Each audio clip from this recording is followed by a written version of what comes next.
إن الحمد لله نحمده ونستعينه ونستغفره ونؤمن به ونتوكل عليه ونعوذ بالله من شرور أنفسنا ومن سيئات أعمالنا من يهده الله فلا مضل له ومن يضلل فلا هادي له وأشهد أن لا إله إلا الله وحده لا شريك له وأشهد أن محمدا عبده ورسوله أما بعد அளவற்ற அருளாளனும் நிகரற்ற பேரன்புடையோனுமாகிய எல்லாம் வல்ல ஏக இறைவனுடைய திருப்பெயரை முன்வைத்து ஆரம்பிக்கின்றேன்.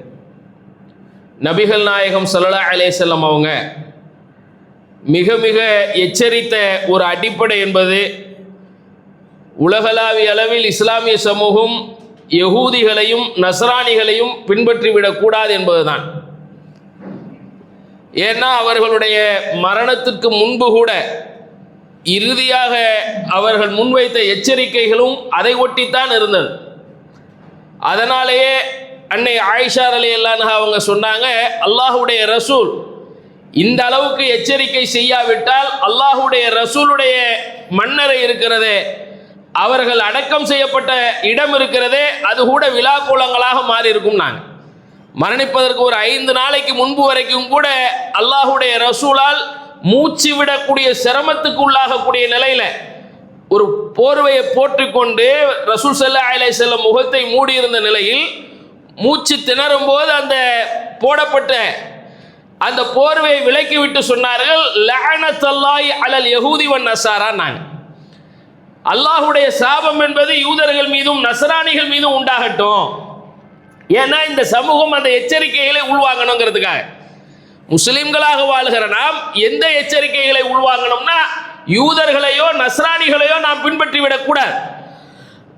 அதற்கு ஒரு உதாரணமாகவே அவர்கள் தங்களுடைய நபிமார்களுடைய அடக்கத்தலங்களை வணக்கத்தலங்கள் ஆக்கிறாங்க. இத்தகது குபூர அன்பியாகி மசாஜித் என்ற ஒரு வார்த்தையவே சேர்த்தெல்லாம் அல்லாஹுடைய ரசூல் எச்சரித்தார்கள். இன்னொருபடி மேலே சென்று சொல்றதாக இருந்தால் அல்லாஹுடைய ரசூல் லா தகுமு ஸா, இந்த உலகத்தினுடைய அழிவு என்பது நடந்தேறாது. எந்த உலகத்தில் வாழ்றோமோ இந்த உலகத்தினுடைய அழிவுன்னு ஒன்று இருக்குல்ல, இந்த உலகம் அழியாமல் அப்படியே நிரந்தரமாக இருக்கிற உலகமா? நிச்சயமாக இல்லை. எந்த உலகத்தில் வாழ்றோமோ இந்த உலகத்திற்கென்று அல்லாஹ் ஒரு நாள் அழிவை வைத்திருக்கிறான். அந்த அழிவை வைத்து சொல்லுகிறார்கள் லா தகுமு ஸா, அதனுடைய அழிவு என்பது நடந்தேறாது. எதுவரை அப்படிங்கிறதுக்கான உதாரணமா லதத்தபிஉன்ன ஸனன மன் கான கப்லகும் ஷிப்ரன் பிஷிப்ரின் வ ஸிராஅன் பிஸிராஇன், நீங்கள் முன் சென்றவர்களை அந்த சமூகத்தை ஜானுக்கு ஜான் முளத்துக்கு முளம் பின்பற்றாத வரைக்கும் அப்படின்னு எச்சரிக்கிறாங்க. எந்த அளவுக்குன்னா அவர்கள் ஒரு உடும்பு பொந்துக்குள்ளே வந்து சென்றா நீங்களும் போவீங்க. சஹாபாக்களுக்கு ஆச்சரியம், யார சொல்லலாம் யஹூதிகளை நஸ்ரானிகளையா சொல்றீங்கன்னா ஆமாம்பாங்க. அப்ப ஏன் இதை இந்த நேரத்தில் சொல்றேன்னா, நம்ம சில விஷயங்களை அலட்சியமாகவும் அதனுடைய ஆபத்தை உணராமலும் இருக்கிறோம். இன்றைக்கு உலகமயமாக்கப்பட்ட கொள்கை கோட்பாடுவியல் என்பது அந்த யஹூதி நஸ்ரானிகளுடைய கலாச்சாரத்தின் கோட்பாடு தான்.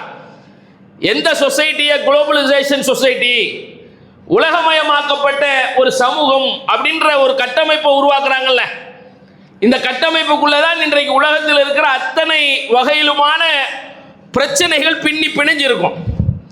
அதாவது ஒரு ஒற்றை கண்ணன் என்று அல்லாஹுடைய ரசூல் எச்சரித்தார்களே, அந்த தஜ்ஜாலுடைய வழிகாட்டலை கொண்ட ஒரு சமூக கட்டமைப்பு என்பது உலகம் முழுமைக்கும் உருவாகி கொண்டிருக்கிறது.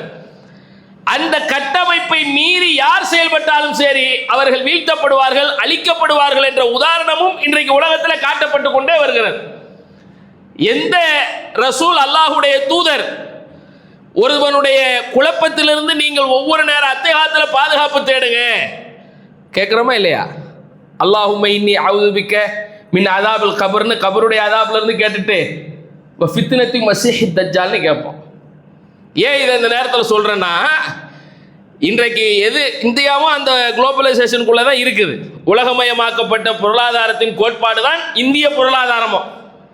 1991 நியூ எக்கனாமிக் பாலிசி அதுக்குள்ள வர்றது தான் இந்த மெடிக்கல், ஏற்படுகிற மாஃபியா கும்பல்கள், கல்வி வியாபாரமாக்கப்படுவது, தனியார்களுக்கு அனைத்து துறைகளும் தாரை வார்க்கப்படுவது, ஒரு இராணுவத்தினுடைய உள்கட்டமைப்பின் பாதுகாப்புக்கு கூட அந்நிய நாட்டிலிருந்து முதலீடுகளை இறக்கி அவர்களிடத்திலிருந்து வாங்கப்படுகிற வர்த்தக வியாபார ஒப்பந்தங்கள் கையொப்பமாவது, மக்களுக்கான உதவி திட்டங்களை கூட, ரேஷன் முறைகளை கூட நீங்க நிறுத்திடணும். இது எல்லாத்துக்கு பின்னாலும் இருப்பது அந்த உலகமயமாக்கப்பட்ட கொள்கை தான். இந்த கொள்கைக்கு எதிராகவோ அல்லது அவர்கள் உருவாக்கி வைத்திருக்கிற சிஸ்டத்துக்கு மாற்றமாகவோ நடந்தோம்னா அவனுக்கு அழிவு தான். இப்போ நேபாளத்தில் என்ன நடந்தது யாருக்காவது தெரியுமா? நமக்கு அண்டை நாடு தான். இன்னும் சொல்றதாக இருந்தால் பல்வேறு வகையிலான அடிப்படை மாற்றங்களுக்கு நாங்கள் கொண்டு வர போறோம்னு அங்கு நடந்து கொண்டிருந்த ஒரு இந்து ராஷ்டிரியத்தை, ஒரு வகுப்புவாத அரசியல் கோட்பாட்டை எதிர்த்து புரட்சி செய்து உருவான ஒரு அரசு 2008. அதுக்கு முன்னாடி வரைக்கும் மன்னராட்சியாக இருந்த ஒரு நாடு. அங்க போய் கம்யூனிஸ்ட கோட்பாடு சித்தாந்தம்னு பேசி ஒரு கட்டமைப்பை உருவாக்குனாங்க. ஏன்னா இந்த கம்யூனிஸ்ட கோட்பாடு, இந்த சித்தாந்தங்கள் எல்லாம் இந்த குளோபலைசேஷன் எதிர்க்கும், உலகமயமாக்கப்பட்டதை. இன்னைக்கு போராடுவாங்க, பார்த்துருக்கீங்களா? இந்த கம்யூனிஸ்ட் தோழர்கள் நமக்கு மத்தியில் வாழ்றாங்களே, இந்த இடதுசாரிகள்னு சொல்லுவோம்ல, இவங்கெல்லாம் என்ன செய்வாங்கன்னா இந்த கோட்பாட்டுக்கு எதிராக நிற்பாங்க. இந்த உலகமயமாக்கப்பட்டது, தாராளமய கொள்கை, தனியாருக்கு கொண்டு போய் இதை விற்கிறோங்கிறது, மணலை விற்கிறோங்கிறது, கடலை விற்கிறோம், ஆற்று படுகையில் எடுத்து எதை வேணாலும் விற்கலாம், எதை வேணாலும் வியாபாரம் பண்ணலாம், மீத்தேனுங்களாம், ஈத்தேனுங்களாம், எந்த இறக்குமதிகளை வேணாலும் அந்நிய நாட்டிலேருந்து கொண்டு வரலாம், இங்கேருந்து வியாபார ஏற்றுமதிங்கிற பேரில் எதை வேணாலும் செய்யலாங்கிற மாதிரி சில கோட்பாடுகள் இருப்பதை எதிர்ப்பார்கள். அதற்காக போராட்டம் பண்ணுவாங்க. இந்த மாதிரி கம்யூனிஸ்ட் அடித்தளத்தை கொண்ட நாடாக சைனாவும் இருக்குது. ரஷ்யாவும் ஒரு வகையில் பார்த்தீங்கன்னா கம்யூனிஸ்ட் பேஸில் உள்ள ஒரு நாடு தான். அப்போ இந்த மாதிரி கட்டமைப்புகளை கொண்ட நாடுகள் அமெரிக்க ஏகாதிபத்தியத்துக்கு, உலகமயமாக்கப்பட்ட கொள்கைக்கெல்லாம் கொஞ்சம் எதிராக இருப்பாங்க. அது ஒரு கட்டத்தில் ஆழமாக எதிர்க்கப்பட்டு கொண்டு இருந்தது.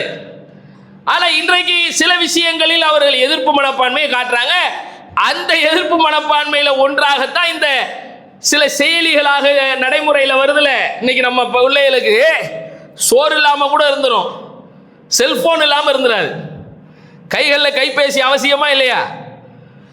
நம்மள்கிட்ட யார்ட்டையாவது ஒரு மணி நேரம் நெட் இல்லாமல் இருக்க முடியுமான்னு கேட்டால், கொஞ்ச நேரத்துக்கு அந்த டெக்னாலஜியில் ஏதாவது ப்ராப்ளம் வந்துச்சுன்னு வைங்க, இவனுக்கு என்னவோ இழந்த மாதிரி ஆயிடுறான், எதையோ பறி கொடுத்த மாதிரி. என்ன நெட்வொர்க் ஆகல.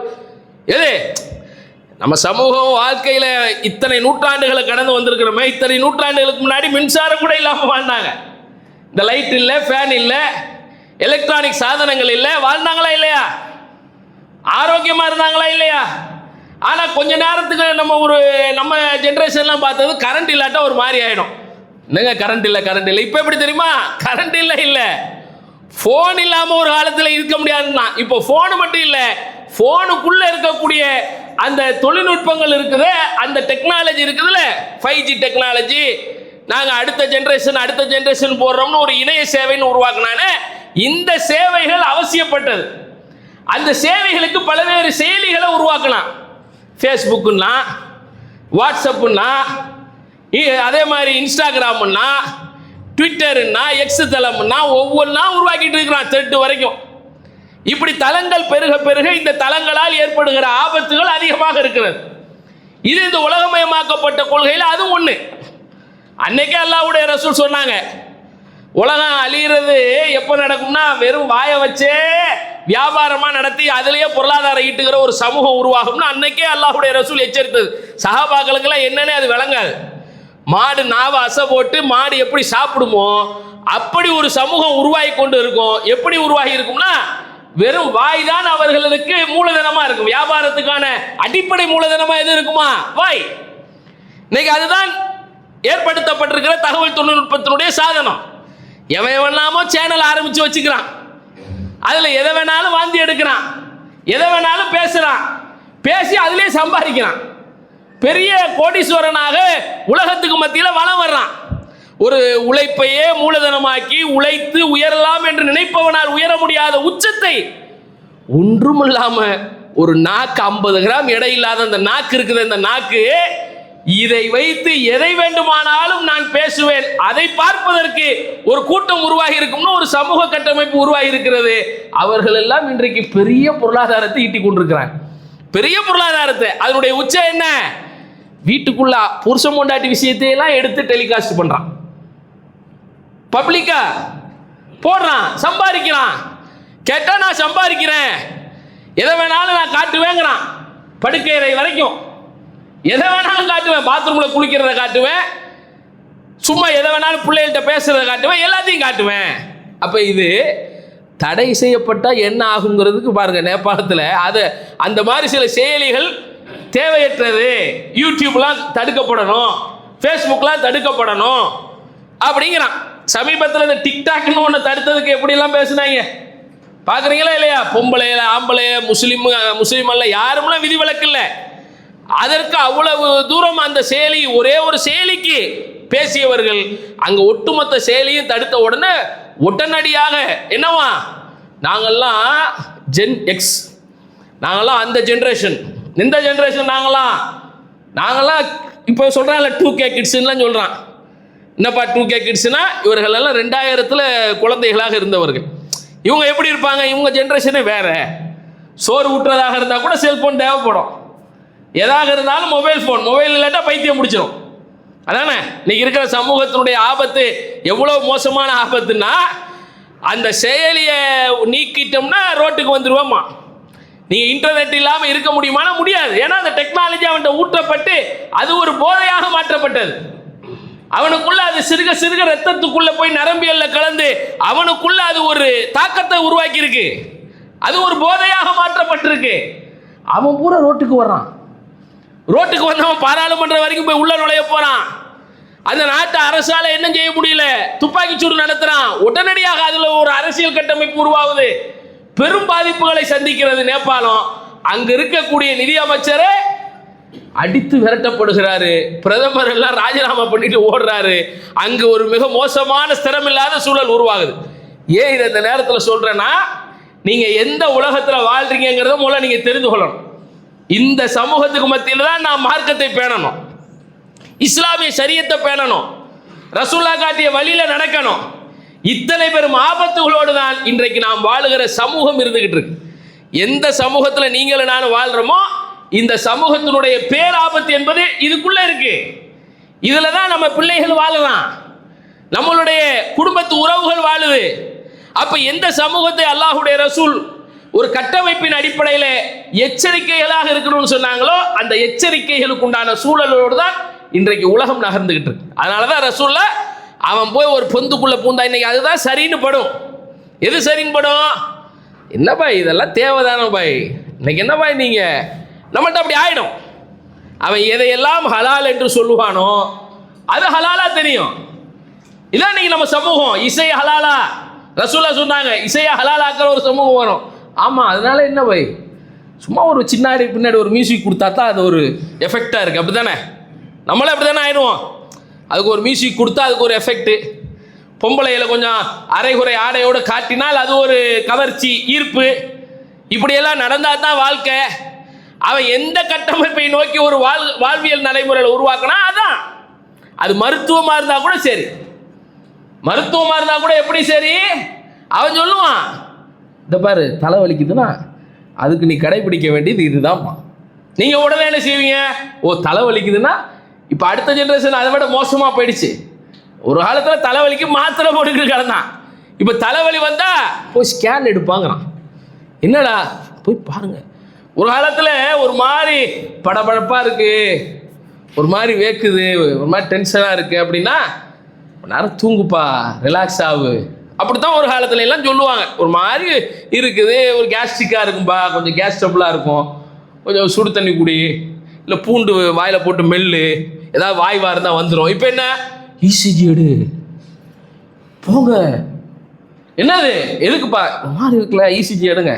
இசிஜி சரியாக தெரில, எக்கோ எடுங்க. எக்கோ அடுத்து ஒரு ஆஞ்சியோ பண்ணி பார்த்துடலாமா? இன்னைக்கு இருக்கிற மருத்துவ உலகம் எது நமக்கு புரியல, அது என்னன்றதே தெரியாது.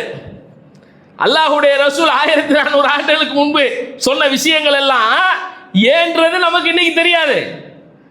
ரசூல் ஸல்லல்லாஹு அலைஹி வஸல்லம் சொன்ன வாழ்வியல், இரவு என்பதுதான் ஓய்வுக்கு, பகல் என்பதுதான் உழைப்புக்கும்பாங்க. அந்த ஆரோக்கியத்தின் பேணுதல் இல்லாமல் ஒரு சமூகம் அதை நாசமாக்கும். அல்லாஹ்வுடைய அருளில் உள்ளது, நிஅமத்தில் உள்ளது, ஓய்வும் ஆரோக்கியமும், அதை காலில் போட்டு மிதிப்போம். அப்புறம் என்ன செய்வோம்? நமக்கு எல்லா நோயும் வருது, எல்லா ப்ரெஷரும் டென்ஷன் எல்லாம் வருது, பிபி வருதுங்கிறான், அது வருதுங்கிறான், அதுக்கு மருத்துவம் இது பார்க்கணுங்கிறான். நாங்கள் அதுக்குள்ளே போய் நிற்போம். இன்னைக்கு அதனால தான் மனநோயாளிகள் அதிகமாயிட்டாங்க. சைக்காட்ரிஸ்ட் டாக்டர்ஸ் தான் அதிகமாக தேவை, மனோதத்துவ நிபுணர்கள் தான் தேவை, அவர்களுடைய சிகிச்சை முறைகள் தான் வேண்டும், அடுத்த சமூகம் அப்படித்தான் வாழுதுங்கிறான். அப்போ நமக்கு என்ன புரியல? அன்னைக்கு ரசூலுல்லாஹ் சொன்னதனுடைய அடிப்படை வாழ்வியல் புரிதல் தெரியலை. 1400 வருஷத்துக்கு முன்னாடி ஒரு நாயை வீட்டுக்குள்ள வச்சா மலக்குமார்கள் வீட்டுக்குள்ள நுழைய மாட்டாங்க அப்படின்னு ரசூலுல்லாஹ் சொன்னாங்களே, ஏன் சொன்னாங்க? அதனுடைய பின்னணி என்ன? ஒரு நாய்க்கும் மலக்குக்கும் என்ன தொடர்பு? என்ன தொடர்பு? அவனுக்குள்ள ஏற்படுகிற அந்த உளவியல் ரீதியான அடிப்படையை அன்றைக்கு அல்லாஹ்வுடைய ரசூல் மறைமுகமா சொல்றாங்க. ஏன் இன்னைக்கு கண்டுபிடிக்கிறான்? ஐயோ, இந்த டாக் லவர்ஸ்லாம் எவ்வளோ ஆபத்தானவங்களா இருக்கிறாங்க. ஒரு குழந்தைய கூட இவ்வளவு கேவலமா பார்க்குறோமா இல்லையா? அல்லாஹ்வுடைய ரசூல் 1400 வருஷத்துக்கு முன்னாடி என்ன, ஒரு வீட்டுக்குள்ளே நாய் இருந்தால் மலக்கெல்லாம் வரமாட்டாங்க, வீட்டுக்குள்ளே நாயை வைக்காதீங்க அப்படிங்கிறாங்க. நாயை வீட்டுக்குள்ளே வைக்காதீங்க. இன்னைக்கு பார்த்தா எவன்லாம் இந்த வீட்டுக்குள்ளே நாயை வச்சு தூக்கி கொஞ்சம் முத்தம் கொடுத்து அதை கொஞ்சி அது ஏதோ பெட்டாக்கி அதை ஏதோ தன்னுடைய பேபி என் குழந்தை நாயின்னு சொல்லக்கூடாது அதுக்கு இது மாதிரி அப்படிங்கிறானா, அவன் எவ்வளோ பெரிய மோசமானவனா இருக்கான். ஏன் மலக்குமார்கள் அந்த வீட்டுக்குள்ளே நுழையாமல் போனாங்கன்னு தெரியுதா? ஏன் அவன் அவ்வளவு கொடூரமான எண்ணம் கொண்டவனா இருக்கிறான்? அந்த குழந்தையை விட அவனுக்கு அந்த நாய் பெருசா தெரியுதா இல்லையா? இவர்கள் எல்லாம் எத்தனை பேர் மோசமான நபர்களாக இருக்கிறார்கள் என்பதற்கு எத்தனை பேர் உதாரணங்களை இன்னைக்கு உலகம் பார்க்குது. அன்றைக்கு அல்லாஹ்வுடைய ரசூல் சாதாரணமாக ஒரு நாய் என்பது அப்படித்தான், அந்த நாய் வீட்டுக்குள்ள வைத்து வளர்க்கப்படக்கூடிய ஒரு உயிரினம் இல்லை. அப்போ உலகம் முழுக்க என்ன பண்ணிட்டான்? ஒரு சித்தாந்தத்தை உருவாக்கிட்டான். நாய் என்பது பெட் அனிமல், வீட்டுக்குள்ள வச்சு வைக்கிற அனிமல், அது நம்மளோட இருக்கிற அனிமல். அப்படிதான் ஆகிட்டான். எந்த அல்லாஹ்வுடைய ரசூல் பூனை அனுமதித்தார்களோ அதே அல்லாஹ்வுடைய ரசூல் நாய் அனுமதிச்சிருக்க வேண்டியதானே? ஏன் அனுமதிக்கல? பூனை வாய் வைத்த தண்ணீர் கூட நீங்க ஒழு செய்யலாம்னு சொன்ன அதே ரசூல் ஏன் நாய் வாய் வைத்த தட்டை 7 முறை கழுவணும், ஒரு முறை முதல் முறை மண்ணை போட்டு கழுவணும்னு ஏன் சொல்லணும்? ஏன் நாய் அந்த அளவுக்கு வேறுபடுத்தி பார்க்கணும்? நாய்க்கு இரக்கம் காட்டினால் சொர்க்கம் இருக்குதுன்னு சொன்ன அல்லாஹ்வுடைய ரசூல் அதே நாயை வீட்டுக்குள்ள கொண்டு வந்து வைப்பதனால் உங்களுக்கு நன்மை கிடைக்கும் ஏன் சொல்லல? சொல்லியிருக்கலாம்ல. சொல்லணும்னா நாய்க்கு இரக்கம் காட்டினா ஒரு உபச்சாரம் செஞ்ச ஆணோ பெண்ணோ கெட்ட நடத்தை விடுவங்க அதனால சொர்க்கம் அப்படின்னு சொன்ன ரசூலா வீட்டுக்குள்ள கொண்டு வந்து வச்சுக்குங்க நாயை, அல்லாஹ் நன்மையை தருவான் அப்படி சொன்னாங்களா? நாயை வைத்திருப்பவர்களுடைய நன்மைகள் பறிபோகும். நாங்க ஒவ்வொரு நாளுக்கும் ஒவ்வொரு கிராத்து நன்மைகளை அல்லாஹ் பறித்து கொண்டே இருப்பான்னு எச்சரிச்சாங்க. அப்ப அல்லாஹ்வுடைய ரசூல் ஆபத்துகளை உணர்ந்து தான் ஒவ்வொன்றையும் நமக்கான அறிவுரைகளாக சொன்னாங்க. நமக்கு அதெல்லாம் ஒரு சர்வ சாதாரணமா இது என்ன பெரிய விஷயம். அதனால என்ன, இன்னைக்கு நம்ம வீடுகளிலே உருவப்படம் வைக்கிற வீடுகள் இருக்குது. முஸ்லிம் பெண்களே நாயை வைத்து கொஞ்சம் பெண்கள் இருக்கிறாங்க, கொஞ்சம் ஆண்கள் இருக்கிறாங்க. ஆனால் அல்லாஹ்வுடைய ரசூல் அதில் எப்படி ஒரு வழிகாட்டினார்கள், அந்த வழிகாட்டல் நம்மகிட்ட இல்லை. ரசூல்லா எந்த ஒருத்தர் ஹஜ்ஜுக்காக இஹ்ராம் கட்டியிருந்தால் கூட நாயை கொலை செய்யறது கூட உங்களுக்கு ஹலால் தான். நாங்கள் இஹ்ராம் கட்டின நிலையில் வேட்டையாடுவது கூட இஸ்லாத்தில் கூடாது, ஹராமான ஒன்று. ஆனால் அல்லாஹ்வுடைய ரசூல் சொல்றாங்க, கல்புல் அக்கூர், ஒரு நாய் வெறி பிடிச்சிருக்குது அந்த நாயை கொல்லலாம். 1400 வருஷத்துக்கு முன்னாடி எப்படிப்பட்ட ஒரு வழிகாட்டலை கொண்டு நாயானது எதுக்குள்ளது, எந்த அடிப்படையில் பார்க்கப்பட வேண்டியது, பாதுகாப்புக்கான அடிப்படையில் அதில் அல்லாஹ் சில தன்மைகளை வைத்திருந்தால் அதை அதுக்கு பயன்படுத்திக்கலாம். வேட்டையாடுகிற உயிரினமாக இருந்தால் அதை வேட்டைக்கு தான் பயன்படுத்தணுமே தவிர வீட்டுக்குள்ள கூப்பிட்டு உட்கார வச்சு கொஞ்சுவதற்கு அல்ல, அது அதற்கானது அல்ல. ஏன்னா எந்த படைப்பாக இருந்தாலும் அல்லாஹ் எதற்காக படைத்திருக்கிறான் என்ற ஒரு நோக்கத்தை தெரிந்தவன் தான் முஸ்லீமா இருக்கணும். அவன் தான் உண்மையான இஸ்லாமியன். எந்த படைப்பாக இந்த உலகத்தில் இருந்தாலும் சரி, அந்த படைப்புகள் எதற்காக படைக்கப்பட்டிருக்கு, எந்த அடிப்படையில் படைக்கப்பட்டிருக்கு, அதைத்தான் இஸ்லாமிய மார்க்கம் 1400 வருஷத்துக்கு முன்னாடி நமக்கு வழிகாட்டியிருக்கு. அல்லாஹ் எந்த படைப்பும் வேஸ்ட்டாக படைக்கிறவன் இல்லை. அப்படிதானே ஒரு இஸ்லாமியனுடைய பார்வை? அப்படிதானங்க. ரப்பனா மா ஹலக்த ஹாதா பாத்திலா, இறைவா நீ இந்த உலகத்தில் எதையும் வீணுக்காக படைப்பவன் அல்ல. அவன் படைத்திருக்கிற எந்த படைப்பா இருக்கட்டும், ஊர்வன பரப்பன அல்லது வேறு வகையிலான காட்டு உயிரினோ அல்லது நாட்டு உயிரினோ வீட்டு உயிரினோ எதா இருக்கட்டும்பா, எதுக்காக எல்லாம் படைச்சிருக்கிறான்? இன்னைக்கு ஒருத்தன் ஒரு டீ அப்படி கொட்டின உடனே ஒரு எறும்பு அப்படியே கூட்டமாக வந்துச்சு. ஒருத்தன் எடுத்து வீடியோ போடுறான், வைரல் ஆகுது. 1400 வருஷத்துக்கு முன்னாடி, குரான்ல 3000 வருஷத்துக்கு முன்னாடி சுலைமான் அலைஹிஸ்ஸலாம் காலத்தில் ஒரு எறும்பு போச்சுப்பா, அல்லாஹ் பேசுவான். காலத்து நம்மளத்தும் ஒரு பெண் எறும்பும் அதுலையும். இப்போ சொல்றாங்க பொம்பளை எறும்பு தான் வெளியில சுத்தி சுத்தி வரும். அல்லாஹ் அவ்வளவு தூரம் பேசணும்னு அவசியம் கிடையாது. அல்லாஹ் என்ன செய்யறான், ஒரு எறும்பு பேசிச்சுங்கிறத விட பொம்பளை எறும்பு பேசிங்க தான் குரான்ல. அல்லாஹ் இன்னைக்கு அதை ஆய்வு செஞ்சுட்டு பொம்பளை எறும்பு தான் வெளியில வரும், சுத்தி சுத்தி வரும், பொம்பளை எறும்பு தான் வெளியில அதிகமா போய் நடமாடும், அதுலயும் பெண் ராணி எறும்புன்னு இருக்கு இன்னைக்கு எல்லாம். அன்னைக்கு எல்லாம் சொல்றான் யா ஐயுகன் நம்லு அப்படின்னு கூப்பிடுது.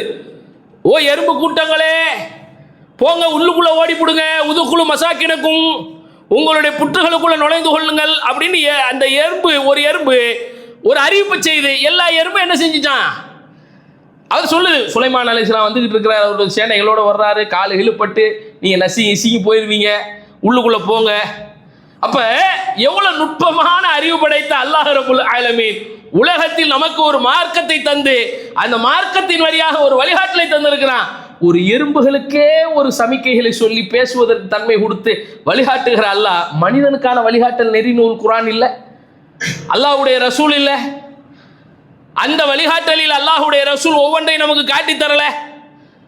எப்படியெல்லாம் அந்த ஒவ்வொன்றும் நமக்கான அடிப்படைகளில் காட்டப்பட்டிருக்குங்கிறது நம் பிள்ளைகளுக்கு தெரிவிக்கப்படலையே, அந்த பிள்ளைகள் அதன் அடிப்படையில் உருவாக்கப்படலையே. நம்ம பிள்ளைகள் எவ்வளவு பெரிய ஆபத்தை நோக்கி நகர்ந்து கொண்டிருக்கிறாங்க, கண்ணுக்கு முன்னாடி காட்டுறான். பக்கத்துல நேபாளத்தில் அல்ல ஒவ்வொருலாம் காட்டுறான், பார்த்துக்க பார்த்துக்க உன் பிள்ளையெல்லாம் அப்படித்தான் போயிட்டு இருக்கு, பெரிய ஆபத்துல போயிட்டு இருக்கு. அந்த ஆபத்து உனக்கு இன்னைக்கு தெரியாது, நம்ம மௌத்தா போயிடுவான். ஆனா நம்ம பிள்ளைகள் பாதை மாதிரி என்ன செஞ்சிருவான், அவனுக்கு எது அரசியல்னு காட்டப்படுமோ அது அரசியல்ன்றான், அவனுக்கு எது ஆன்மீகம்னு காட்டப்படுமோ அது ஆன்மீகம். அவனுக்கு தொழுகையே ஒரு நகைச்சுவையா விளையாட்டா முனாஃபிக்தனமா காட்டப்படும். இன்னைக்கு காட்டப்பட்டுருச்சு சில முஸ்லிம் நாடுகள்ல. தொழுகைகளை வைத்தே கேலியாக விளையாட்டாக அதை வைத்துக் கொண்டே சில வீடியோக்களை கிரியேட் பண்ணி போடுறான். தொழுகையை வச்சு, வேற எதையோ வச்சு இல்ல, அல்லாஹ்வுடைய இபாதத்தை தொழுகையை உள்ளச்சத்தோடு நிற்பதைய இணையத்தில் கொண்டு போய் அது போய் சேரணும்னா அதை வச்சு ஒரு ரீல்ஸ் எடு, அதை வச்சு ஒரு வீடியோ எடு. எப்படி எடு, விளையாட்டா எடு, ஏமாத்துற மாதிரி எடு, சிரிக்கிற மாதிரி எடு. எதை இபாதத்தையே மாத்திட்டான். அதைத்தான் அல்லாஹ்வுடைய ரசூல், இந்த கலாச்சாரத்தை நோக்கி முஸ்லிம்கள் போவாங்க. முஸ்லிம் மற்ற சமூகம் போறதுங்கிறது வேற, நம்ம மார்க்கம் எப்படிப்பட்டது, ஒரு இஸ்லாமிய மார்க்கம் எப்படிப்பட்டது, எப்படிப்பட்ட தரத்தில் அல்லாஹ்வுடைய ரசூல் மனத்தில் விட்டுட்டு போனாங்க. ஆனா இன்னைக்கு நம்ம எப்படிப்பட்ட நிலைகள்ல அதுல கொண்டு போறோம். சும்மா நம்மளாம் சொல்லிக்கிறது, இந்த பாருங்க ஒரு முஸ்லீம் பொம்பளை பிள்ளைய எப்படி புர்கா போட்டுக்கிட்டு ஒரு நடிகனை போய் பார்க்கறது அவ்வளவு ஆனந்தமாக சொல்லுது. நம்மள்ட்ட என்ன இல்லை, முஹம்மது ஸல்லல்லாஹு அலைஹி வஸல்லம்னா யாருன்றதை கொண்டு போய் அந்த பிள்ளைகள்கிட்ட சொல்லல. சொல்லியிருந்தா அந்த பிள்ளைக்கு தெரிஞ்சிருக்கும்ல. இங்க யாராவது உங்களுக்கு யதார்த்தமா மனசாட்சியை உளச்சான்ற தொட்டு இங்க இருக்கிற சில அரசியல் தலைவர்களை அல்லது உங்களுக்கு பிடித்தமான நபர்களை சொல்லி கொடுத்த அளவுக்கு ரசூலாவை சொல்லி கொடுத்துருப்பீங்களா உங்க பிள்ளைகளுக்கு? யாராவது ஒருத்தவங்க மனசாட்சியை தொட்டு, நான் உட்பட தான், இஸ்தப்த கல்பக்கம் இன்னும் அஃப்தவுக்கு தான், கல்பத்தில் தான் கேட்கணும் ஃபத்வாக்களை. யாராவது ஒருவர் இந்த உலகத்தில் இருக்கிற எல்லா நபர்களை பற்றியும் சொல்லி கொடுத்துருப்பீங்களே, அதுலேயும் சினிமாக்கள்ல நட்சத்திரங்களாக பார்க்கப்படுகிற அவர்கள் எல்லாம் உண்மையிலே பார்த்தால் மின்னுகிற நட்சத்திரங்கள் அல்ல, ஒரு இருளை நோக்கி கீழே விழுகிற சாதாரண கற்கள் தான் அவங்கெல்லாம்.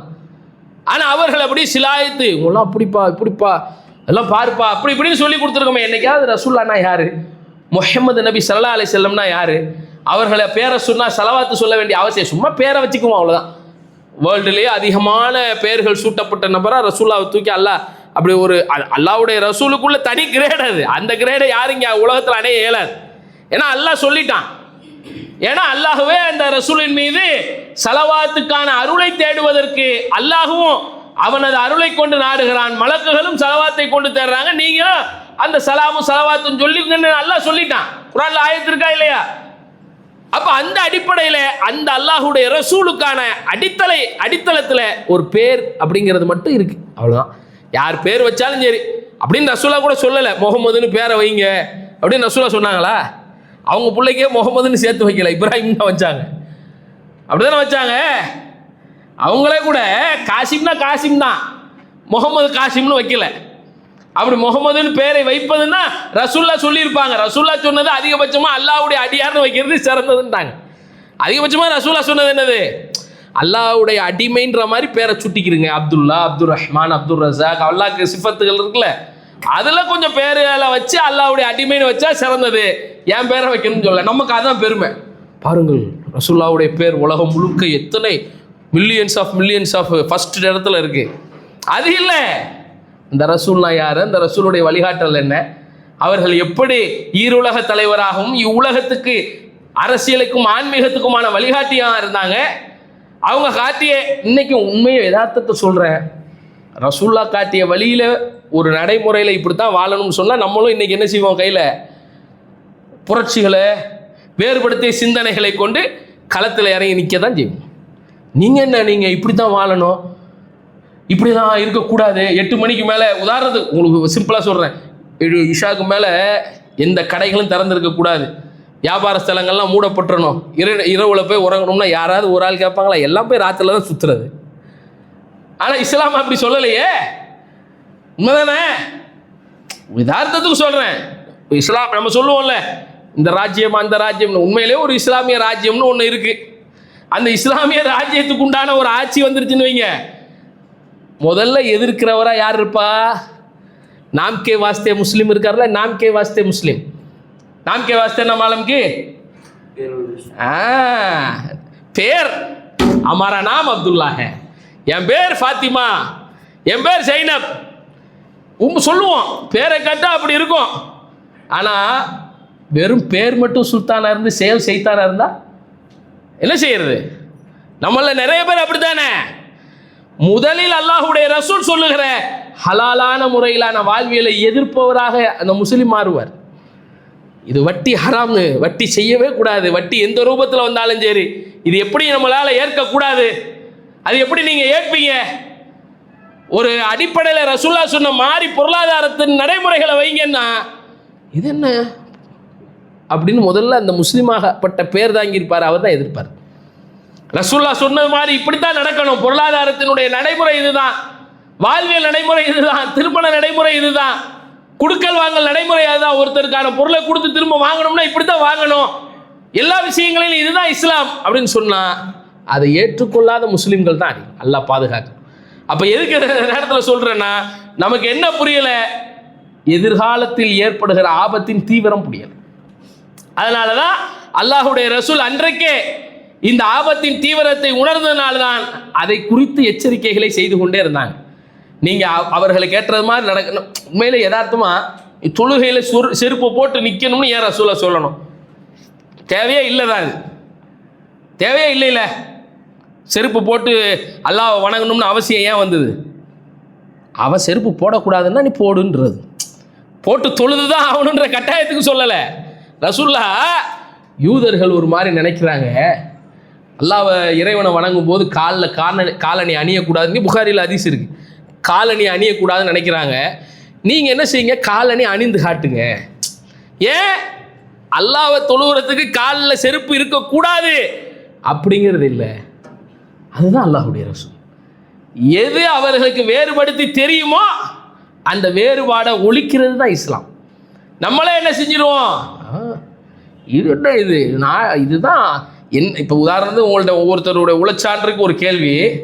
இப்போ ரசூல்லா ஒரு இஸ்லாமியனுக்கு ஒரு மனைவி இருக்கும்போது இன்னொரு மனைவி ஹலால், ஹலால் தானே? இதை எந்த ஒருத்தர், இப்போ நான் இருக்கேன், எங்கள் வாப்பாக்கு நான் ஏற்றுக்குவேனா?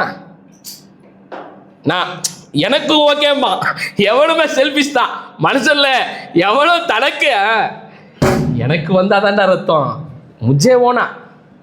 இப்போ என் தங்கச்சி இருக்கும், என் தங்கச்சி ஹஸ்பண்ட் இருப்பார், அவர் இன்னொரு பிள்ளைய பார்த்தா கல்யாணத்துக்கு ஹராமா இல்லை, இங்கே அப்படி தான் இருக்குது, ஹலால் ஹராமாயிரும். எப்படி? ஜினா இருக்குல்ல, ஜினா அது என்னது இஸ்லாத்தில்? ஹராம், லா தக்கரபு ஜினா, அதுக்கு பக்கத்தில் போகக்கூடாது. இப்போ உதாரணத்துக்கு ஒரு விபச்சாரத்தை கூட பரவாயில்ல தனியாக போ, அப்படிதான் ஒரு மச்சானே சொல்கிறான். யாரு? ஒரு தங்கச்சி இருக்காருன்னா தங்கச்சி வீட்டுக்காரர் இருக்காரு, மச்சான் பார் போயிட்டே அதுன்னு அது அதோட விட்டுரும். கல்யாணம் என்ன அர்த்தம்? நீ எப்படி அதெல்லாம் அது உண்மைதான். யாரு குடிக்கிறியா? அங்கேயே குடிச்சுது. இங்கே வீட்டுக்கெல்லாம் சரக்கு கொண்டு வந்து குடிக்காது. எப்படி இது? என்னடா இது? அதான் என்னது? எதா இருந்தாலும் செய்ய, ஹராம செய்ய. ஹராம எங்க செய்ய? தள்ளி செய். ஹலால செஞ்சிடாது. ஹலால எப்பவுமே நீ செய்யக்கூடாது. அதுதானே ரசூல்லா 1400 ஆண்டுகளுக்கு முன்பு எதை இந்த சமூகம் செய்துவிடக் கூடாது என்று எச்சரித்தார்களோ அதை நோக்கி இந்த சமூகம் போயிடுச்சு. அவ்வளவுதான். அதுதான் யதார்த்தமா மாறி போச்சு. அதனுடைய விளைவு என்ன? நம்மள்கிட்ட எது வெள்ளை வெள்ளேர் என்று தெரியும் அப்படின்ற ஒரு இருட்டிலையும் பளிச்சுன்னு தெரிகிற ஒரு மார்க்கம்னு ரசூலா சொன்னாங்களோ அதை நாமே என்ன செஞ்சிட்டோம்?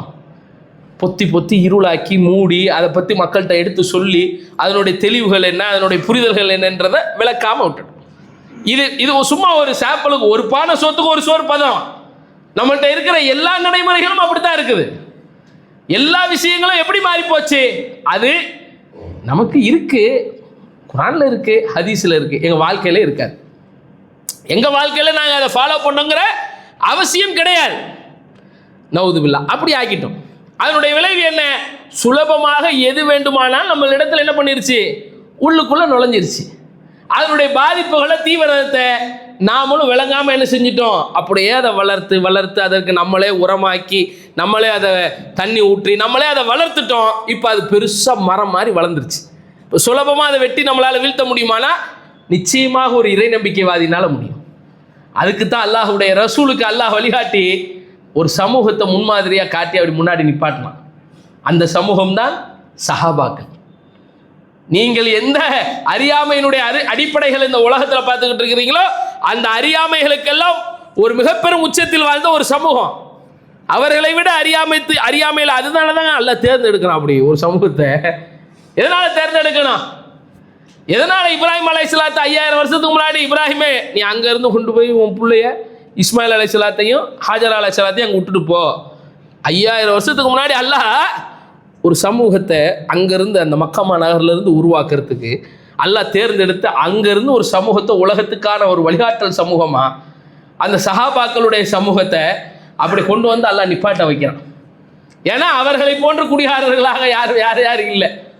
அந்த அளவுக்கு போதையில் திளைத்து, அந்த அளவுக்கு அனாச்சாரத்தில் திளைத்து, சகுனத்தில் திளைத்து, எல்லா வகையிலுமான சீர்கேட்டின் உச்சத்தில் இருந்து ஒரு தகப்பனுடைய மனைவியை கூட எப்படி பார்க்கணும் அப்படிங்கிற ஒரு அடிப்படை தன்மைகளை கூட இல்லாத நாகரிக மரபற்றவர்களாக வாழ்ந்து அந்த சமூகத்தை தான் அல்லாஹ் அப்படியே சிறந்த ஒரு சமூகமா அவர்களை ஈமான் கொள்கிற ஒரு வகையிலே அந்த சமூகத்தின் மீதான புரிதலை கொண்டு ஒரு சமூகம் உருவாகணும்.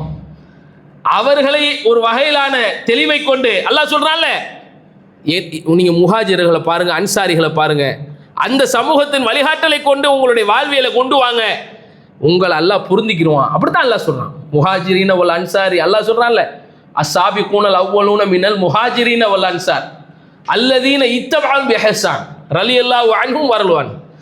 அந்த சமூகத்தினுடைய அடிப்படையை நீங்க தெளிவாக எடுத்துக்கொண்டு இத்திபா பண்ணுங்க, அதை பின்பற்றுங்கிறான் அல்லாஹுடைய வார்த்தை. ஏன் அவர்கள் அப்படி நடந்தாங்க.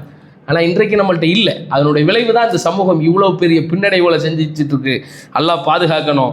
அல்லாஹு ரப்புல் ஆலமீன் எதை நோக்கி இந்த சமூகத்தை வார்த்தெடுக்க வேண்டும் என்று ஒரு கட்டமைப்பை உருவாக்க அல்லாஹ் வழிகாட்டினான். அந்த வழிகாட்டலை நோக்கி வாழ்கிற சமூகமாக அல்லாஹு ரப்புல் ஆலமீன் உங்களையும் என்னையும் ஆக்கி அருள் புரிவானாக.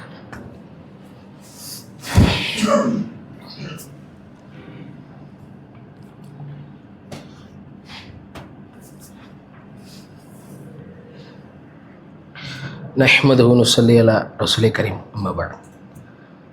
அன்பார்ந்த சகோதரர்களே, அல்லாஹுடைய மார்க்கத்தில் ஒரு சில அடிப்படை தெளிவுகள் நமக்கு இருக்கணும்.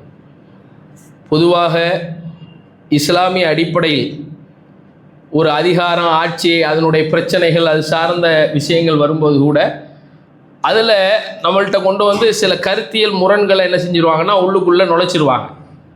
அது மாதிரி தான் கடாஃபிங்கிற ஒரு வகையில் பார்த்தீங்கன்னா மத்திய கிழக்கில் ஆட்சி செஞ்ச ஒரு அதிபர் தான். இன்றைக்கி நீங்கள் இணையத்தில் போய் தட்டி பார்க்க இயலும், நேரம் இல்லை, விரிவாக சொல்ல இயலாது. அவரை வந்து ஒரு இஸ்லாமிய எதிரி அப்படி அவர் நடக்கவும் செஞ்சார். அவர் என்ன பண்ணார்?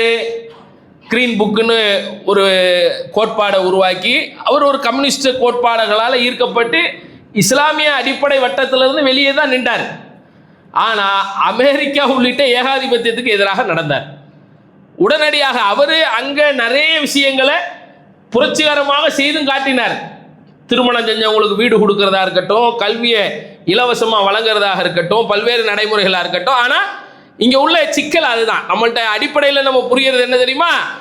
இன்றைக்கு நம்ம நாட்டினுடைய பிரதமரே அமெரிக்காவுக்கு எதிராக நடந்தார்னா அவரையே எதிர்த்து அமெரிக்கா ஒரு அரசியல் செஞ்சா அந்த அரசியலுக்கு பின்னாடி மக்களை கூட வைக்கிற ஆற்றல் அவர்களுக்கு இருக்கு. இங்கே உள்ள பெரிய பாதிப்பு என்ன? அன்றைக்கு எப்படி கடாஃபியை வீழ்த்துவதற்கு அவர்கள் முயற்சி செஞ்சு அதுக்கான திட்டமிடுதலோடு மத்திய கிழக்கில் ஒரு அரபு வசந்தங்கிற பேரில் ஒரு சில விஷயங்களை உருவாக்கி அந்த உருவாக்குதலாலேயே அவங்க அப்படி தான் பேர் வைப்பாங்க. கிரீன் ரெவல்யூஷனுமா விவசாய புரட்சின்னு. அந்த விவசாய புரட்சி என்னன்னு படித்து பாருங்க. என்னது அது விவசாய புரட்சி? படிப்போம்ல, அதுக்கு பேர் என்னது? ரிவல்யூஷனுமா. ரிவல்யூஷன் தான் என்னங்கிறது என்னென்ற வரலாறுகள் ரீதியாக மக்களுக்கு விளங்கலைன்னு அர்த்தம். ரிவல்யூஷன்னா என்ன? இஸ்லாமே ஒரு ரிலீஜியன், நல்ல ரிவல்யூஷன் தான். ஆனால் இவன் எதை சொல்லுவான்? அந்த விவசாய நிலங்களை மலடாக்கி அதில் போய் நஞ்சை உருவாக்கி அவன் கொடுக்குற விதைகளை உருவாக்க வைத்து அதிலிருந்து ஹைபிரிடான பல்வேறு காய்களை கனிகளை பூமியிலிருந்து உற்பத்தியாக வைத்து ஒரு நாசத்தை ஏற்படுத்தியதுக்கு பேர் தான் ரிவல்யூஷன். அப்போ என்ன நடக்கும் தெரியுமா? அப்படித்தான் அரபு பகுதிகளில் ஒரு வசந்தம்னா என்ன வசந்தம்? மன்னர் ஆட்சிகள் எல்லாம் வீழ்ந்து விட்டது, மக்களாட்சிகள். நாங்கள் வந்தால் இவரை வீழ்த்திட்டோம்ல, லிபியாவில் அதை வீழ்த்திட்டோம்ல, அங்கே நாங்கள் அதை இது பண்ணிட்டோம்ல, மன்னர்களை எல்லாம் ரோட்டில் போட்டு அடிச்சிட்டோம்ல. இப்போ அப்படித்தான் நேபாளத்தில். உடனே பார்த்தீர்களா என்ன நடந்தது? பார்த்தீர்களா எப்படி பிரதமரை ஓடிட்டாரு?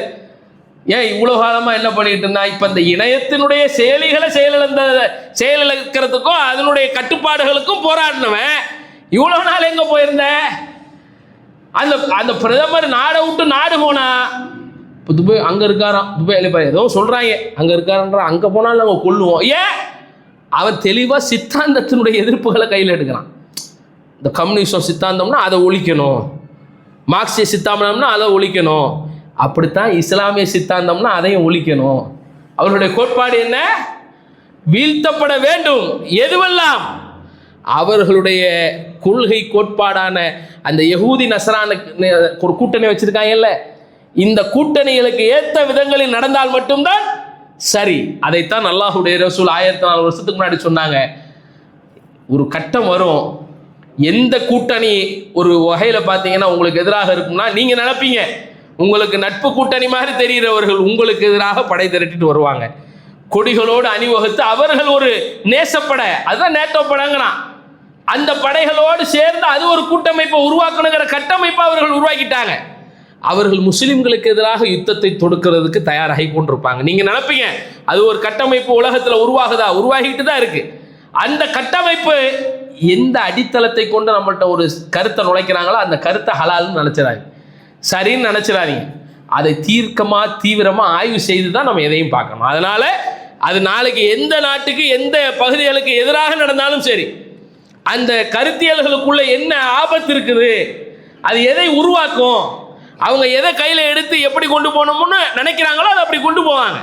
மக்கள்கிட்ட அந்த கருத்தை கொண்டு போய் விதைப்பதற்கு அவர்கள்ட்ட ஊடகமும் அதை கொண்ட தொழில்நுட்பத்தை கொண்ட சாதனமும் இருக்கு. அதை அவங்க என்ன செய்வாங்க? அதையே அப்படியே கொண்டு போய் காட்டி அதை இளைஞர்கள் வட்டத்திலையும் அடுத்த ஜெனரேஷனுக்கு மத்தியிலையும் உருவாக்கிடுவாங்க. அல்லாஹ் பாதுகாக்கணும். அதை தெளிவான முறையில் புரிந்து கொள்கிற சமூகமாகவும் இது போன்ற அரசியல் பார்வைகளிலே தெளிந்து நடைபோடுகிற ஒரு இளைய சமூகத்தின் எதிர்காலத்தையும் அல்லாஹ் உருவாக்கி வைப்பானாக. வாஹிர் தஅவானா அல்ஹம்துலில்லாஹி ரப்பில் ஆலமீன்.